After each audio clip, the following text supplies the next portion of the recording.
नमस्कार दोस्तों, आप सभी का एक बार फिर से आपका स्टडी चैनल पर बहुत बहुत स्वागत है। मेरा नाम है गौरव। आज हम इस वीडियो में हमने जितनी भी वीडियोस डाली हैं 1 नवंबर से लेकर के 7 नवंबर तक, उन सभी के बारे में डिस्कस करेंगे।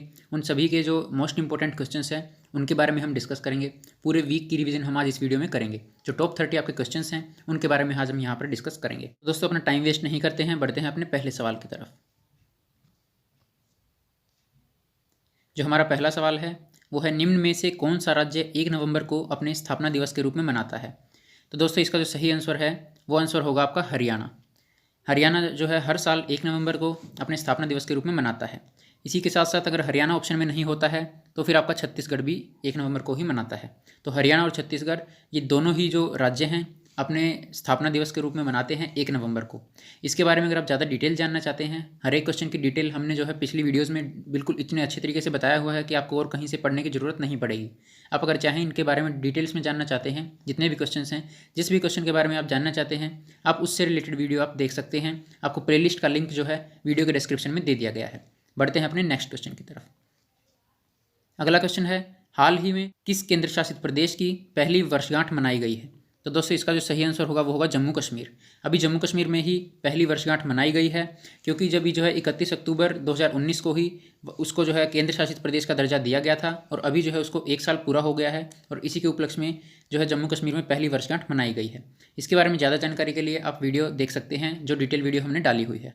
हमारा जो नेक्स्ट क्वेश्चन है, T20 में 1000 से अधिक छक्के लगाने वाले विश्व के पहले बल्लेबाज कौन बने हैं? तो जो इसका सही आंसर है वो है क्रिस गेल। क्रिस गेल ने ही अभी T20 में अपने 1000 छक्के कंप्लीट किए हैं, और वही जो है दुनिया के पहले बल्लेबाज बने हैं। बढ़ते हैं अपने अगले क्वेश्चन की तरफ। हमारा जो नेक्स्ट क्वेश्चन है, हाल ही में जम्मू कश्मीर के सबसे पहले चुनाव आयुक्त कौन बने हैं? इसका जो सही ऑप्शन होगा वो होगा के शर्मा। के शर्मा जी जो हैं जम्मू कश्मीर के सबसे पहले चुनाव आयुक्त बने हैं, और ये मोस्ट इंपॉर्टेंट वाला क्वेश्चन है, आप इसको नोट डाउन करके रख लें। बढ़ते हैं अपने अगले क्वेश्चन की तरफ। मालाबार नौसैनिक अभ्यास 2020 का पहला चरण कब संपन्न होने जा रहा है? इसका सही ऑप्शन होगा ऑप्शन बी, 6 नवंबर। देखिए दोस्तों, मालाबार नौसैनिक अभ्यास जो है ये 3 नवंबर से लेकर के 6 नवंबर तक पहला चरण होगा, 17 नवंबर से लेकर के और 20 नवंबर तक दूसरा चरण चलने वाला है। तो अभी जो है पहला चरण कंप्लीट हुआ है 3 नवंबर से लेकर के 6 नवंबर तक। दोस्तों, मैं आप सभी को हमेशा रिकमेंड करता हूँ कि आप जो है अपनी एक सेपरेट नोटबुक रेडी करें। जो क्वेश्चन हमारी वीडियोज़ में बताए जाते हैं उनको नोट डाउन करें, क्योंकि जो डिटेल में वीडियोज़ बनाई जाती हैं, डेली की जो करंट अफेयर की वीडियो डाली जाती हैं, वो आपको इमेजेस के साथ में, मैप्स के साथ में और भी बहुत ज़्यादा फैक्ट्स के साथ में आपको हर एक क्वेश्चन क्लियर किया जाता है। तो इन क्वेश्चंस को हम PDF के अंदर डिस्कस नहीं कर सकते हैं, इसलिए मैं आपको हमेशा नोटबुक रेडी करने के लिए बोलता हूँ। तो नोटबुक आपके लिए बहुत ज़्यादा इंपॉर्टेंट है। डेली के क्वेश्चंस को 10 से 15 मिनट लगते हैं, आप उसको नोट डाउन कर सकते हैं। और अगर आप इस वीडियो के बताए गए क्वेश्चंस की अगर आप PDF चाहते हैं तो आप वीडियो के डिस्क्रिप्शन को चेक कर सकते हैं, वहाँ पर आपको PDF का लिंक भी दे दिया गया है। बढ़ते हैं अपने अगले क्वेश्चन की तरफ। अगला क्वेश्चन है, देश की पहली महिला NDRF टीम को प्रशिक्षण कहाँ दिया गया है? तो इसका जो सही ऑप्शन है वो है गाजियाबाद। दोस्तों, अभी हाल ही में महिला NDRF टीम गठित की गई है, और उसको जो प्रशिक्षण दिया गया है, ट्रेनिंग दी गई है, वो दी गई है गाजियाबाद में। अभी NDRF क्या होता है? NDRF का मतलब होता है national disaster response force. National disaster response force. और अभी जो है NDRF महिला टीम को जो है गाजियाबाद में प्रशिक्षण दिया गया है। गाजियाबाद पड़ता है आपका उत्तर प्रदेश। सभी क्वेश्चंस के बारे में बहुत ही डिटेल से जानकारी हमने अपनी पिछली वीडियोस में दे चुके हैं हम, और वहाँ पर अगर आप देखना चाहते हैं तो आप देख सकते हैं, जो आपके लिए बहुत हेल्पफुल होगी। और मैं आपको रिकमेंड करूँगा कि आप जो एक बार ट्राई जरूर करें, क्योंकि आपको जो है वो वीडियोज़ बहुत पसंद आएंगी। आप एक बार ट्राई करके जरूर देखें। बढ़ते हैं अपने नेक्स्ट क्वेश्चन की तरफ। हाल ही में केशुभाई पटेल का निधन हुआ है, वे किस राज्य के पूर्व मुख्यमंत्री थे? तो दोस्तों, इसका जो सही ऑप्शन होगा वो होगा ऑप्शन गुजरात। गुजरात के पूर्व मुख्यमंत्री केशुभाई पटेल का भी निधन हुआ है। बढ़ते हैं अपने अगले क्वेश्चन की तरफ। अगला क्वेश्चन है, हाल ही में 31 अक्टूबर 2020 को सरदार वल्लभ भाई पटेल की कौन सी जयंती मनाई गई? इसका जो ऑप्शन है वो है ऑप्शन बी, 145वीं जयंती। अब सरदार वल्लभ भाई पटेल जी की 31 अक्टूबर 2020 को 145वीं जयंती मनाई गई है, और इसके अंदर जो 31 अक्टूबर 2020 को ही हम सरदार वल्लभ भाई पटेल जी की जयंती के उपलक्ष्य में ही हम जो है राष्ट्रीय एकता दिवस के रूप में भी मनाते हैं। इसके बारे में ज़्यादा डिटेल्स हम पहले वीडियोज़ में डिस्कस कर चुके हैं। मैं आपको स्टार्टिंग में ही बता दिया था कि इस वीडियो में हम डेली का रिवीजन करेंगे। हर वीक आपको एक वीडियो मिलेगी जो वीकली हमने स्टडी किया है, उसके बारे में आपको सॉर्ट आउट क्वेश्चंस करके जो मोस्ट इंपॉर्टेंट होते हैं उनके बारे में हम यहाँ पर डिस्कस करते हैं। बढ़ते हैं अपने अगले क्वेश्चन की तरफ। नेक्स्ट क्वेश्चन है, देश की पहली जल विमान सेवा का उद्घाटन कहाँ किया गया है? दोस्तों, देश की जो पहली जल विमान सेवा का उद्घाटन किया गया है वो किया गया है गुजरात में। गुजरात के अंदर अभी 31 अक्टूबर 2020 को जब सरदार वल्लभ भाई पटेल जी की जयंती मनाई गई, तो उसी उपलक्ष्य में वहाँ पर इसका उद्घाटन किया गया था। बढ़ते हैं अपने अगले क्वेश्चन की तरफ। अगला क्वेश्चन है, हाल ही में 2+2 वार्ता किन दो देशों के बीच हुई है? तो दोस्तों 2+2 वार्ता जो है अभी भारत और अमेरिका के बीच हुई है। अब ये 2+2 वार्ता क्या होती है? देखिए दोस्तों, 2+2 वार्ता के अंदर दोनों ही देशों के डिफेंस मिनिस्टर और फॉरेन मिनिस्टर हिस्सा लेते हैं और वार्तालाप करते हैं। इसी को बोला जाता है 2+2 वार्ता। और 2020 की 2+2 वार्ता जो है अभी भारत और अमेरिका के बीच पूरी हुई है। बढ़ते हैं अपने अगले क्वेश्चन की तरफ। नेक्स्ट क्वेश्चन है, Alexis Westin international boxing tournament में स्वर्ण पदक जीतने वाले खिलाड़ी कौन है? दोस्तों जो स्वर्ण पदक जीतने वाले खिलाड़ी हैं, तो इसका ऑप्शन जो होगा वो होगा ऑप्शन डी, बी व सी दोनों। मतलब कि अमित पंघाल और संजीत, इन दोनों ने ही गोल्ड मेडल जीता है Alexis Westin international boxing tournament में। और अब यहाँ पर जो शिव थापा जी हैं, शिव थापा ने अभी कांस्य पदक जीता है। और जो अमित पंघाल और संजीत हैं वो आगे बढ़ गए थे, इसी वजह से वो फाइनल में जाकर के उन्हें गोल्ड मेडल दिया गया है। बढ़ते हैं अपने नेक्स्ट क्वेश्चन की तरफ।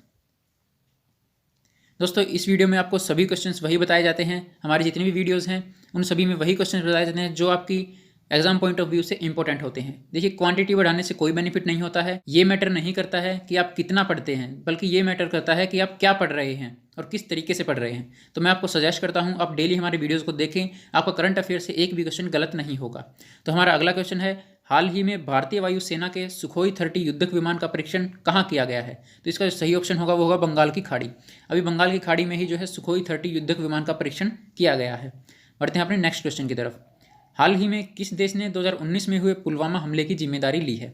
ऑप्शन होगा बी। अभी पाकिस्तान की संसद में एक मंत्री ने खुलासा किया है कि ये सब पाकिस्तानी सरकार की साजिश थी। तो इस तरीके से 2019 में जो पुलवामा में हमला हुआ था जम्मू कश्मीर में, उसकी जिम्मेदारी अभी पाकिस्तान ने ली है।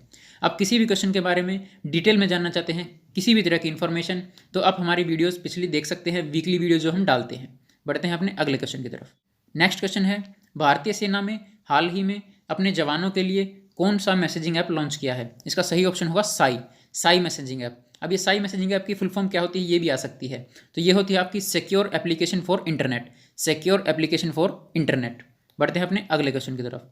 नेक्स्ट क्वेश्चन है, देश के पूर्व राष्ट्रपति प्रणब मुखर्जी की समाधि किस समाधि के नज़दीक बनाने का निर्णय लिया गया है? इसका ऑप्शन होगा सदैव अटल। जो अटल बिहारी वाजपेयी थे उनकी समाधि का नाम है सदैव अटल, और उन्हीं के नज़दीक राजघाट वाले एरिया में जो हमारे पूर्व राष्ट्रपति थे प्रणब मुखर्जी, उनकी समाधि बनाने का भी निर्णय लिया गया है। बढ़ते हैं अपने नेक्स्ट क्वेश्चन की तरफ। हाल ही में कहाँ पर रेड लाइट ऑन गाड़ी ऑफ अभियान शुरू किया गया है? तो अभी दिल्ली सरकार ने प्रदूषण को कम करने के लिए, पोल्यूशन को कम करने के लिए रेड लाइट ऑन गाड़ी ऑफ अभियान का जो है शुरुआत की है। इसके अंदर क्या होता है, जब भी आप कहीं ट्रैफिक में हो या फिर रेड लाइट हो तो आप अपने व्हीकल को ऑफ रखें। ये आप नाम से भी पता लग रहा है इसका, रेड लाइट ऑन और गाड़ी ऑफ। तो इस तरीके से दिल्ली सरकार ने पोल्यूशन को कम करने के लिए इस अभियान को स्टार्ट किया है। बढ़ते हैं अपने अगले क्वेश्चन की तरफ। नेक्स्ट क्वेश्चन है, देश का पहला सीबीजी पंप कहाँ लगाया जाएगा? तो देश का जो पहला सीबीजी पंप है ये गुरुग्राम में लगाया जाएगा। अब ये सीबीजी पंप के बारे में मैं आपको पूरी डिटेल में इन्फॉर्मेशन वीडियोस में दे चुका हूँ। तो अब यहाँ पर हम वीकली रिवीजन कर रहे हैं, फिर भी अगर आप देखना चाहते हैं तो वीडियोज़ को देख सकते हैं। बढ़ते हैं अपने अगले क्वेश्चन की तरफ। नेक्स्ट क्वेश्चन है, हाल ही में किस केंद्र शासित प्रदेश में भूमि स्वामित्व कानून लागू किया गया है? इसका ऑप्शन होगा बी, जम्मू कश्मीर। जम्मू कश्मीर में अभी जो है भूमि स्वामित्व कानून लागू किया गया है। इस भूमि स्वामित्व कानून से पहले क्या होता था और अब क्या होगा, ये क्या डिफरेंस होगा? तो दोस्तों भूमि स्वामित्व कानून से पहले क्या होता था कि वहाँ पर जो लोग बिजनेस के लिए जाना चाहते थे, जो लोग वहाँ पर जॉब करने के लिए जाते थे, वो अपनी खुद की ज़मीन नहीं खरीद सकते थे, वो वहाँ पर रेंट पर लेकर रह सकते थे। इस तरीके से वहाँ पर जो है प्रावधान था। लेकिन अब जब से भूमि स्वामित्व कानून लागू हुआ है उसके बाद से इन्वेस्टर्स भी वहाँ पर अपनी कंपनीज बिल्ड कर सकते हैं, इन्वेस्ट कर सकते हैं वहाँ पर उस एरिया में, जिससे कि जम्मू कश्मीर का और भी डेवलपमेंट होगी। तो बढ़ते हैं अपने अगले क्वेश्चन की तरफ। अगला क्वेश्चन है, हाल ही में दुनिया की सबसे बड़ी जनगणना कहाँ शुरू की गई है? तो इसका ऑप्शन है चीन। अभी चीन में दुनिया की सबसे बड़ी जनगणना शुरू की गई है। आप सभी जानते हैं चीन जो है पूरे वर्ल्ड में हाईली पॉपुलेटेड कंट्री है, सबसे ज़्यादा पॉपुलेशन चीन की है, दूसरे नंबर पर इंडिया आता है। तो अभी चीन में जो है 7वें नंबर की जनगणना शुरू हुई है। बढ़ते हैं अपने अगले क्वेश्चन की तरफ। नेक्स्ट है, नवंबर 2020 में क्वाड देशों के बीच चल रहा मालाबार नौसैनिक अभ्यास कौन सा नौसैनिक अभ्यास होगा? इसका ऑप्शन होगा ऑप्शन बी, 24वां। अभी हमने थोड़ी देर पहले डिस्कस किया, मालाबार नौसैनिक अभ्यास जो है 3 नवंबर से लेकर के 6 नवंबर तक जो है चला है, और इसका दूसरा चरण जो है वो 17 नवंबर से लेकर के 20 नवंबर तक चलेगा। बढ़ते हैं अपने अगले क्वेश्चन की तरफ। हाल ही में पाकिस्तान और किस देश के बीच CPEC प्रोजेक्ट लॉन्च हुआ है? इसका सही ऑप्शन होगा ऑप्शन ए, चीन। अभी पाकिस्तान और चीन के बीच CPEC प्रोजेक्ट लॉन्च होने की घोषणा की गई है। अब ये CPEC प्रोजेक्ट क्या है? CPEC प्रोजेक्ट, CPEC की फुल फॉर्म होती है China Pakistan economic corridor. China Pakistan economic corridor, जिसके थ्रू जो है एक देश से दूसरे देश में चीज़ों का आयात निर्यात किया जा सकेगा। बढ़ते हैं अपने अगले क्वेश्चन की तरफ। नेक्स्ट क्वेश्चन है, अमेरिका में चल रहे राष्ट्रपति चुनाव में भारतीय अमेरिकी मतदाताओं की संख्या कितनी है? तो दोस्तों इसके जो सही आंसर है वो होगा 25 लाख।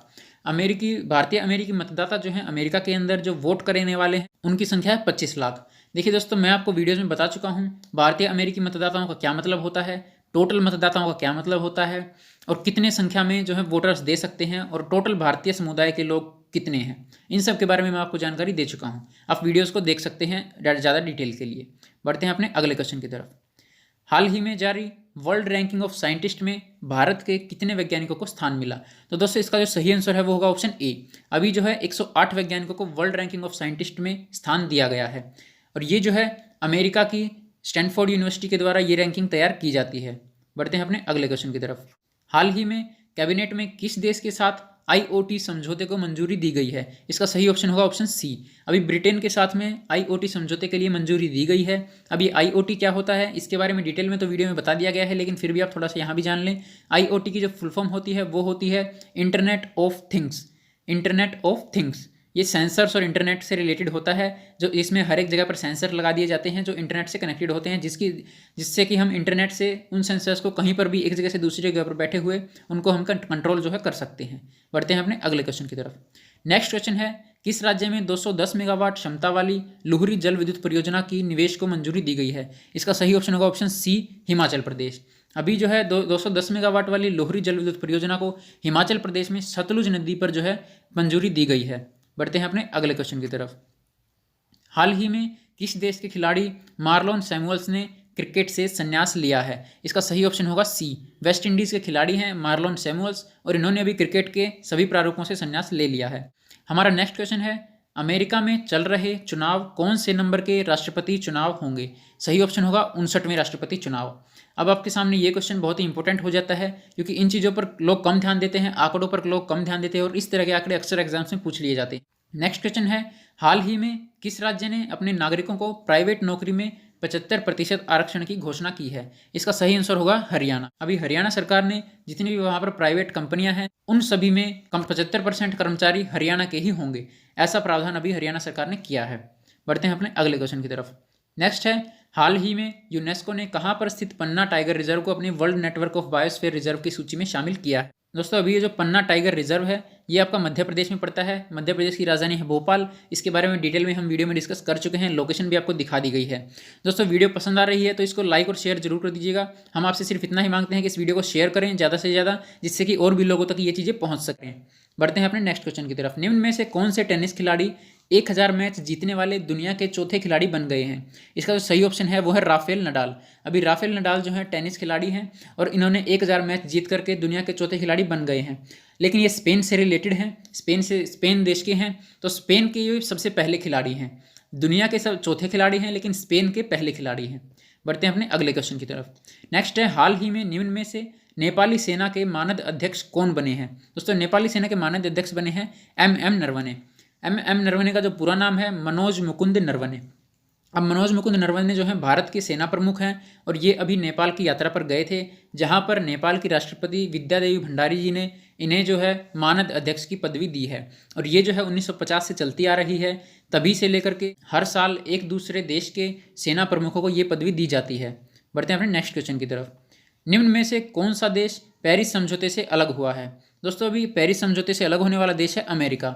ये पेरिस समझौता क्या था इसके बारे में डिटेल में आपको वीडियो में बता दिया गया है। कल की वीडियो आपने देखी होगी, उसके अंदर सारी डिटेल में अच्छे से बताया गया है, लेकिन फिर भी आप जान लीजिए पेरिस समझौता है क्या। देखिए दोस्तों, पेरिस समझौते के अंदर बहुत सारे देशों ने सिग्नेचर किए हैं, एग्रीमेंट के ऊपर सिग्नेचर किए हैं। ये पर्यावरण मतलब कि एनवायरनमेंट से रिलेटेड है। एनवायरनमेंट के बढ़ते हुए टेम्परेचर से जो तापमान बढ़ रहा है डे बाय डे जो इंक्रीज हो रहा है उसको कंट्रोल करने के लिए और एक दूसरे की हेल्प करने के लिए और अपना दायित्व निभाने के प्रति इन सभी मुद्दों को जो है पेरिस समझौते में डिस्कस किया गया था।